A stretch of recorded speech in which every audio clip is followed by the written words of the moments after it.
Dalam nama Bapa dan Putra dan Roh Kudus. Amin. Ya Allah yang penuh belas kasih, Engkau menghendaki agar kami saling mengasihi sebagaimana Engkau sendiri telah mengasihi kami melalui Yesus Kristus Putramu yang rela mengorbankan dirinya demi keselamatan kami. Bantulah kami agar kami selalu merenungkan apa yang benar.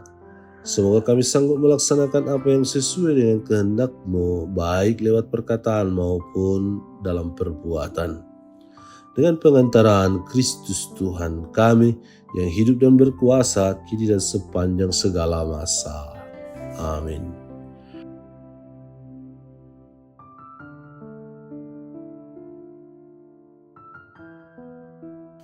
Tuhan bersamamu dan bersama rohmu.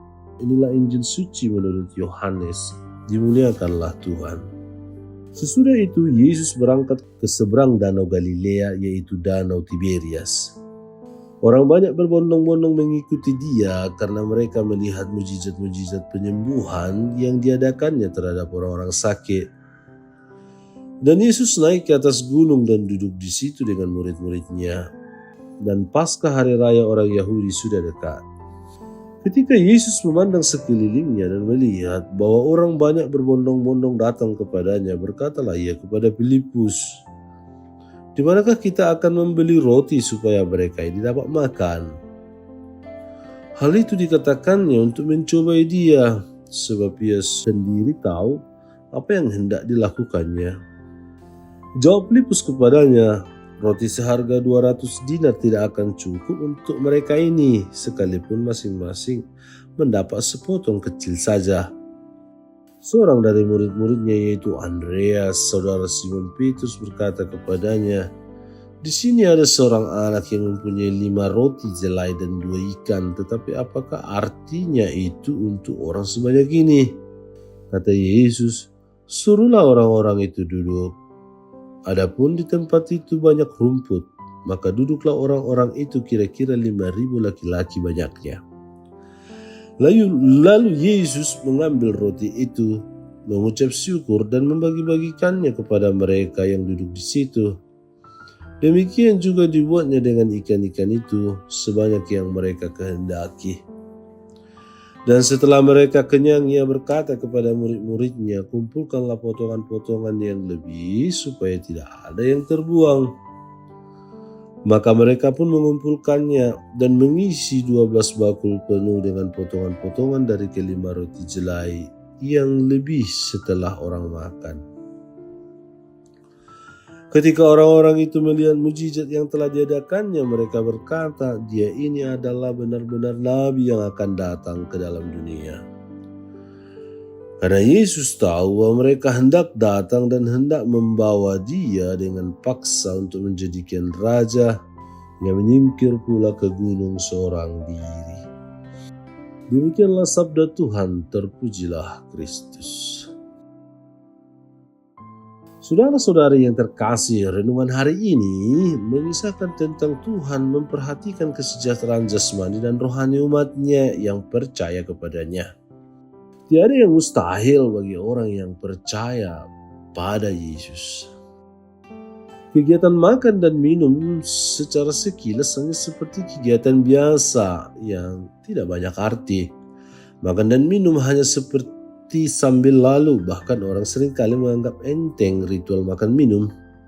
Tidak jarang orang makan sesuatu tanpa sadar, yang penting perut kenyang terisi. Makan minum bagi kebanyakan orang adalah melulu persoalan fisik, perut kenyang perkara menjadi beres. Makanan dan minuman merupakan kebutuhan dasar biologis manusia. Manusia yang normal pada umumnya memerlukan makanan dan minuman yang cukup untuk menjadikan tubuhnya sehat dan aktivitasnya berjalan normal.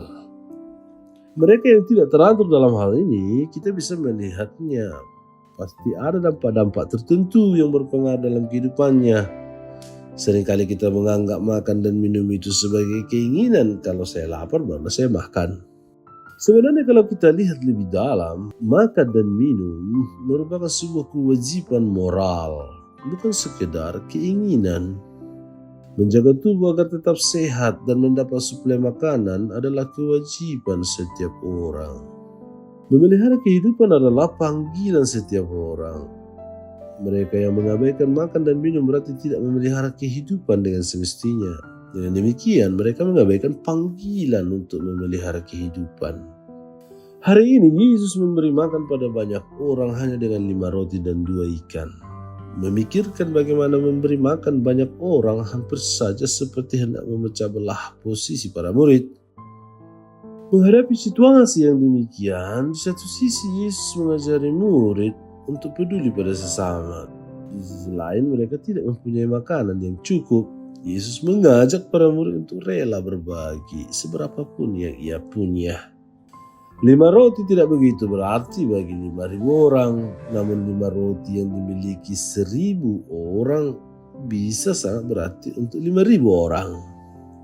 Atas 5 roti dan 2 ikan itu, Yesus mengambilnya, mengucap syukur dan akhirnya membagikannya kepada banyak orang. Hasilnya adalah orang banyak menjadi kenyang dan masih ada kelimpahan makanan yang bisa dikumpulkan kembali. Orang banyak menjadi kenyang, tetapi itu makanan yang sementara. Kita memerlukan makanan yang abadi, yang mengenyangkan sepanjang masa. Kita perlu makanan yang tidak hanya membuat fisik kita nyaman, namun kita juga perlu makanan yang membuat jiwa kita damai dan tenang. Yesus menyediakan santapan ilahi, santapan yang tidak membuat orang lapar lagi. Santapan ilahi memberikan janji keselamatan kekal bagi mereka yang percaya dan menyantapnya. Yesus menyediakan tubuh dan darahnya sendiri menjadi santapan bagi jiwa kita. Ia merelakan tubuhnya dipecah-pecah dan dibagikan kepada banyak orang.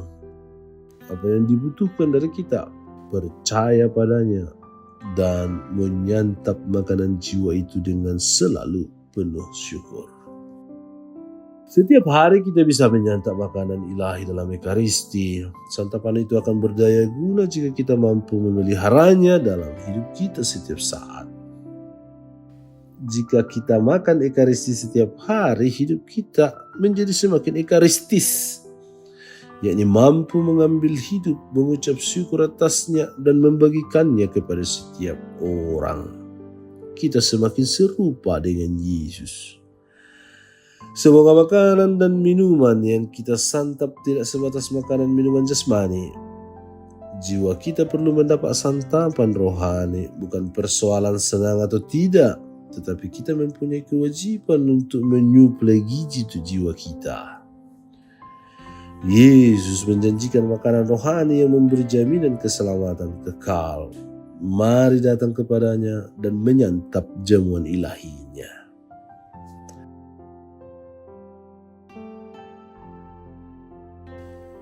Tuhan Yesus, sadarkanlah kami untuk selalu bersyukur atas kemurahan hati-Mu dan mampukan kami berbagi dengan orang lain. Sebab Engkaulah Tuhan dan pengantara kami. Amin. Tuhan bersamamu dan bersama rohmu. Semoga saudara sekalian diberkati oleh Allah yang Maha Kuasa, Bapa, Putra, dan Roh Kudus. Amin. Allah Bapa kami, penuntun kehidupan, Engkau telah menuntun Abraham menuju tanah terjanji. Engkau juga menuntun bangsa Israel menuju tanah Yerusalem melalui tangan Musa. Kini kami umat-Mu keuskupan Padang sedang berjalan bersama dalam sinode kefikepan menuju keselamatan yang Engkau janjikan dalam diri Putra-Mu Yesus Kristus.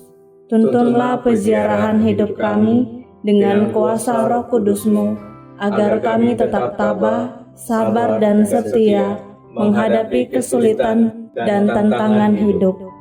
Bimbinglah kami supaya mampu berjalan bersama, saling meneguhkan dalam iman, harapan, dan kasih.